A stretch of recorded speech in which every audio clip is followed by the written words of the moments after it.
have $1,000 sitting around in my bank account, but how should I be investing it? I've had friends and family ask me this question over the years, and there are pretty much a million ways that you can go about it. You can do things like stocks, real estate, crypto, businesses, even if that's what you want to do. And while there's no one-size-fits-all solution for this question, I'd like to just propose some ideas to help you think through this decision should you find yourself asking this question.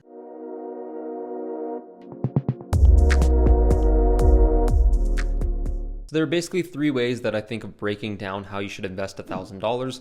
One is traditional investments. Two can be something like investing in quality of life.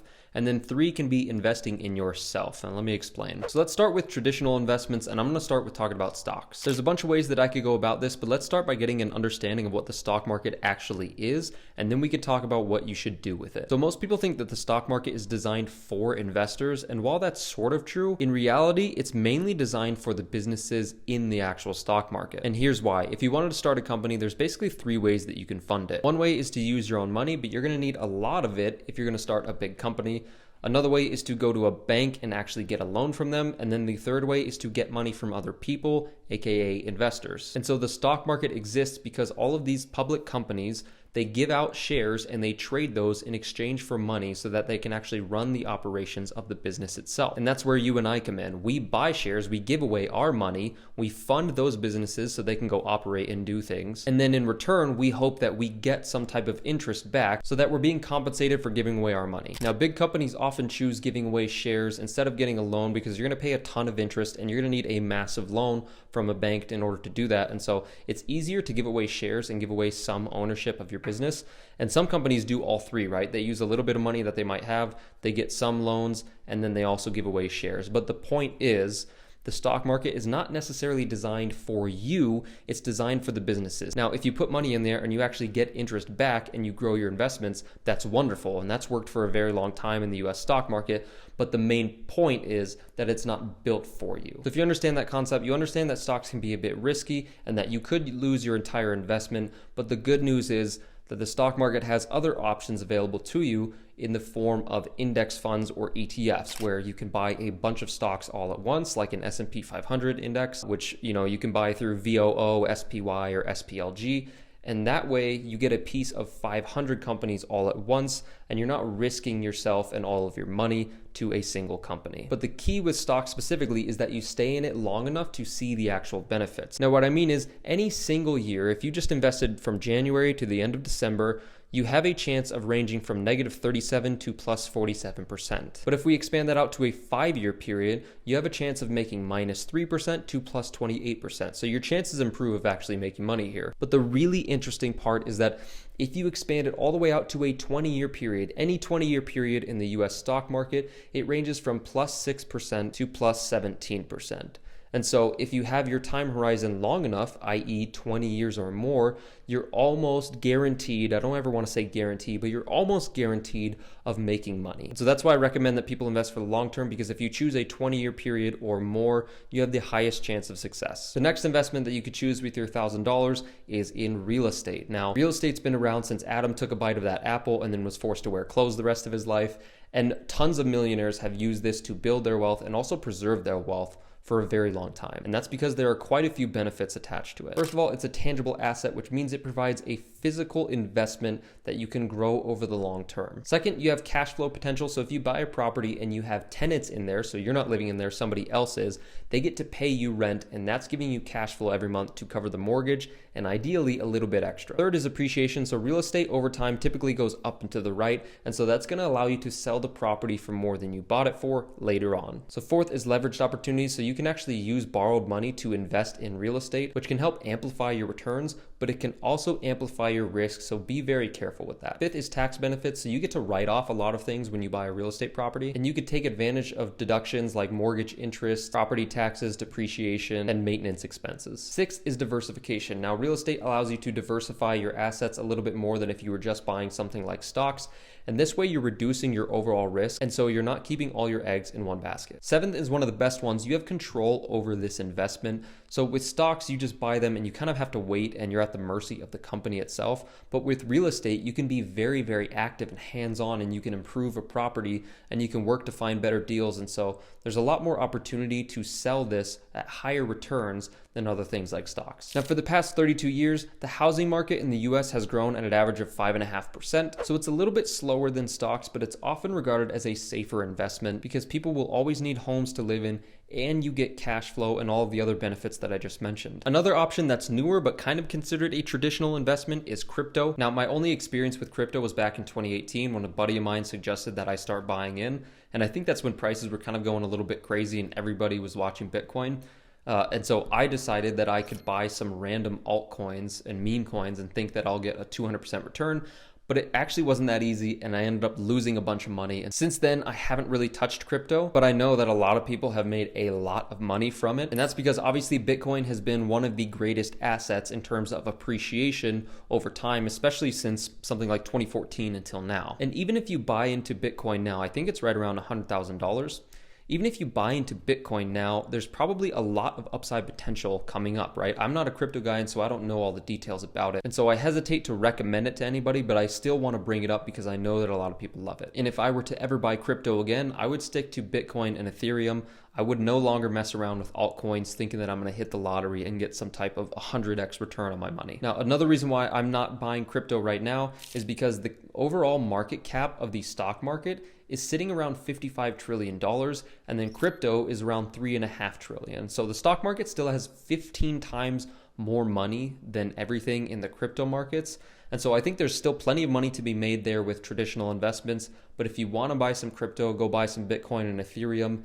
That's totally fine too. I hope it actually works out for you. Now, the second way that you can invest $1,000 right now is to invest in quality of life. So Dan Martell wrote a book called Buy Back Your Time, and the general premise is actually within the title of the book. So some of the best investments you can make are in things that allow you to spend more time on activities that actually matter to you. For example, if you hate cleaning your house and it takes a long time and you don't find it incredibly valuable to you, you can pay a house cleaner a little bit of money every single week or every single month to come do that for you. And that's gonna open up your time to spend on things like family or hobbies or actually working another job to make up for that difference and then extra. Another way to think about this is that you can actually put a dollar amount on your time to see how much you're worth to you. And if you don't know where to start, Naval recommends that you pick double the amount that you're making at your job right now. And so, for example, if you make $25 an hour, value your time at $50 an hour, and then see throughout your day, look at your schedule and see how much time you're spending or how much money you're spending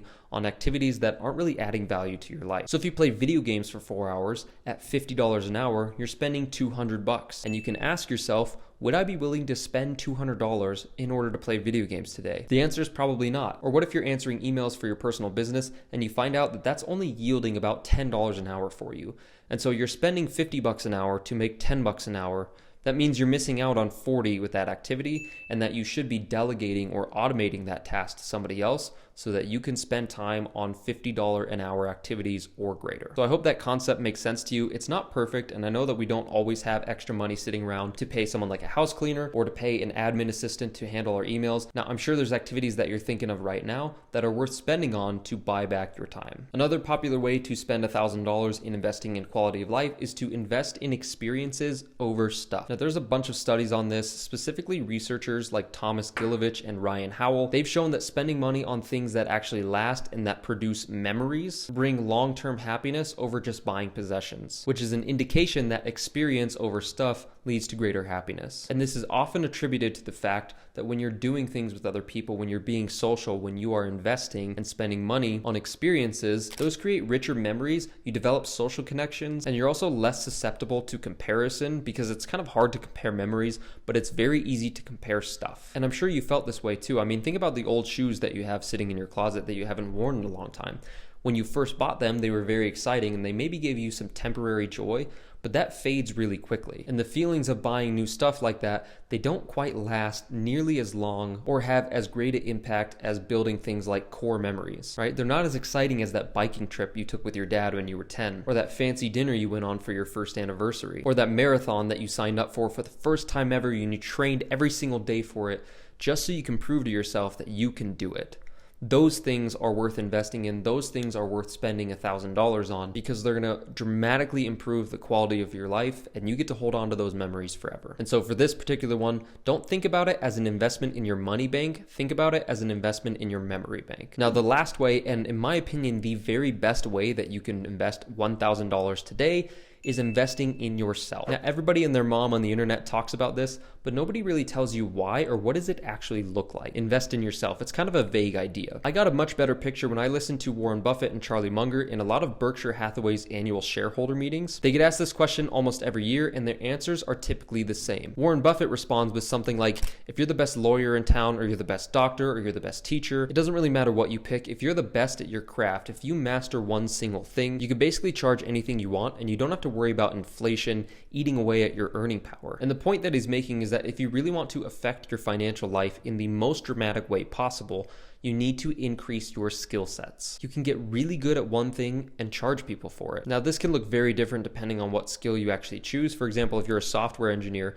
and you get really, really good, you can charge a company like Facebook or Google to pay you a salary of $500,000 or more. Or if you're an incredible carpenter, you can start your own small business and you could build cabinets for people and charge them tens of thousands of dollars for every single job that you have. Charlie Munger often gives the same answer every single time as well. He encourages people to be insatiable learners. So if you're constantly learning every day, if you're constantly learning something new and growing, it's really hard to lose in this life. And somebody who learns every single day and gets better incrementally, just 1% a day, they're going to outpay somebody who's born with a lot of talent but then does nothing with it. Munger is also a fan of learning from a bunch of different disciplines so that he can get a holistic view of the world. And this can be an investment in yourself by buying books and studying things like engineering, science, philosophy, which will in turn help produce new ideas and a different view of the world than maybe you have before. Kind of similar to Warren Buffett's answer, Alex Hormozi, I'm sure you've heard him talk about this a lot in the past few years. If you have any extra money right now, make sure to spend it on things like courses and workshops and seminars. Spend it on your ability to actually earn more money. Anything that's going to speed up the time it takes to learn a certain skill so that once you have that skill, you can earn more income. The faster that happens, the more you're going to be able to make money over the course of your lifetime. And it's because you're spending money to help learn the mistakes that these people took decades to learn, and then in turn, you become as good or better than them in a shorter period of time. Now, I invested in myself a couple years ago when I went and got a master's degree in data analytics. Now, I'm not 100% for college. I don't think it's always a good solution, but in my particular case, it was pretty much going to guarantee me a raise at my job. So I thought it was worth it to spend the $20,000 to get my master's degree in data analytics. And that way it landed me a promotion that boosted my salary by $20,000. And so it took 1 year basically to get my investment back. And then every year going forward, I have an additional 20 grand of income that I have at my disposal. If you expand that out over the next 30 or 40 years, that's an extra $600,000 to $800,000 over the course of my lifetime. And that was all based off of a $20,000 investment. That's one way that you could invest in yourself in terms of education. To summarize these three approaches I think about when somebody asks, how should I invest my first $1,000? You can choose traditional investments like stocks, real estate, or crypto. You can invest in your quality of life by buying back your time or spending money on experiences instead of material possessions. And then lastly, you can invest in yourself and increase your earning power and make sure that you are always learning every single day. Now, it's up to you to decide which approach is going to work best for you, or maybe it's a combo of all three, but I hope I've at least sparked some ideas on what options you have to invest early on. Now, if you're new here and you haven't subbed yet, make sure to hit that subscribe button and make sure notifications are on. I'll be releasing a new video every Sunday afternoon and you do not want to miss out. But that's it for today. We'll see you in the next one. Peace.